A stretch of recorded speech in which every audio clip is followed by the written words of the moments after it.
Oh, good morning, Interbet fans, and welcome to the preview for the Vaal. We're on the main track, and it's Tuesday, the 25th of July, 21 pentometer, 10 meter false rail, and 6 at the 600 meter mark. Just to clarify, there was a jockey change on Monday at Vaal, and it came through at 9:07 apparently, but it was never reported on SA Horse Racing.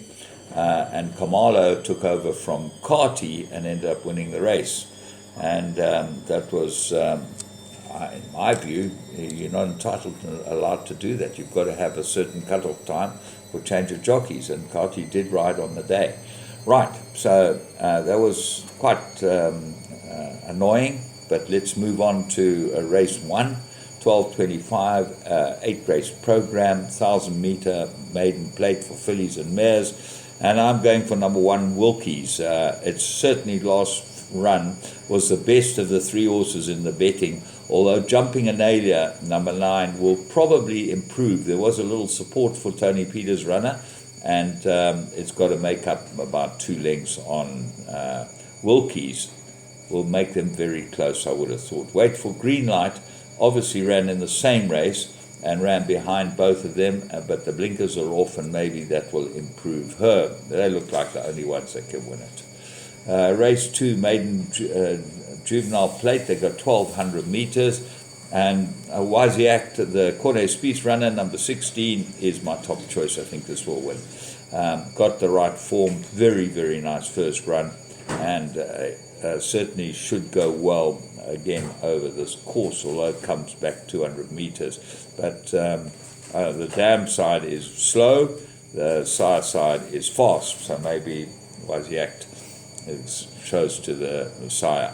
Anyway, WhatsApp is the money horse. That's number 15, drawn 1, the Lucky Larkus inmate, and just on that, first timer, won on Monday as well. Back from 20-1 to 5-1, no comment. I don't know if there was a comment closer to race time, but certainly no comment in the computer form. And I agree with Charles Fall. Unless we get transparent, we're not going anywhere, and that certainly doesn't show transparency. Race 3, maiden juvenile plate, 1,200 meters, 6 Gotcha Buzz, my top choice. Paul Matchett runner, bit of support last time, drifted, went out to 9-2, so obviously didn't run to its first run, and all types of problems.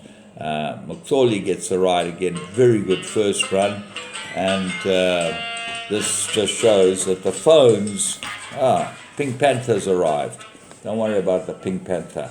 The money horse here is number 12, Universal Love, drawn 1, another one of Lucky Larkus's runners, first timer, and certainly the comments don't give us any inspiration, but there you go. He's got a runner in the second and a runner in the third, drawn 1 down the straight. It's not meant to be the best draw, but maybe. Lucky Trains there have a very close look for follow through. Race 4, maiden plate fillies and mares, and they go 1,600 meters. I made it a 2-horse race. I like the Azaleas for all, the Fani Broncos runner number 8. I think it will improve over the 1,600 meters, and Calvin gets a leg up on it. Big plus.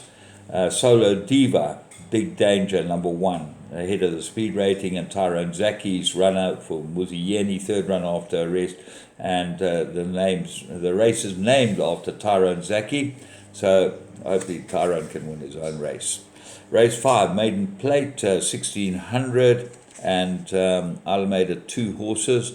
Brotherhood of Magic, the Botas inmate with Muzieni aboard it, and Purple Pitcher ran a very good race last time, changed stables since, and got to go well with Gavin Larena aboard it. That's a big jockey up, there's no doubt about that. So Purple Pitcher and Brotherhood of Magic should fight this one out. No Place Like Home, Mike the Cox runner, number 8, obviously got some sort of chance. Race 6, merit rated handicap, they got 1,200 meters. I like Munchkin, although it is second run after arrest, and that serves with a bit of caution. Got very good form and certainly looks like a decent horse. Captain Dizzy has kept doing well, gets a 2.5 claim, And since he's been with Baron Puertas, he's won 3 of his 4 starts, which is very, very impressive. So Captain Dizzy will go well again. The horse that might upset the apple cart is 7, Mini Coupe. And Candice Dawson might have a nice day today. It's certainly worth considering Mini Coupe in all your play. The Gavea Road at the time before last, that's number 7. And certainly one for all your bets. Race 7, this is a 1400-meter middle stakes. Well, Stratospheric, another horse that's come from the Cape and won 3 out of its 4 starts. Very good form. That's number 2, Gavin Lorena for Tony Peter. Bard of Avon, good last run, but he pulls up fatigue. There's some sort of problem. They've got to get on top of that. Now I Got You looks absolutely ready. That's number 6. And 7, Clarkson. I like him. I think he'll run very well, Clarkson. 2 good runs, 3rd run after a rest. Because Jared Penny rides him, he's not a fashionable jockey, but he's very capable. He's a big price. Peyton Steers, number 12, got very good form as well and header's speed rating. Race 8, this is Erico Verdonese race, and he's got a runner in the race, Namaquera, who's very consistent but doesn't get ahead in front. She gets a 2.5 claim, so maybe he'll win his own race. But there's a fight between the 2-year-olds and the 3-year-olds. Now, interestingly enough, Ivy League has got a merit rating of 90. So 5 runs, 2 wins, 2 places.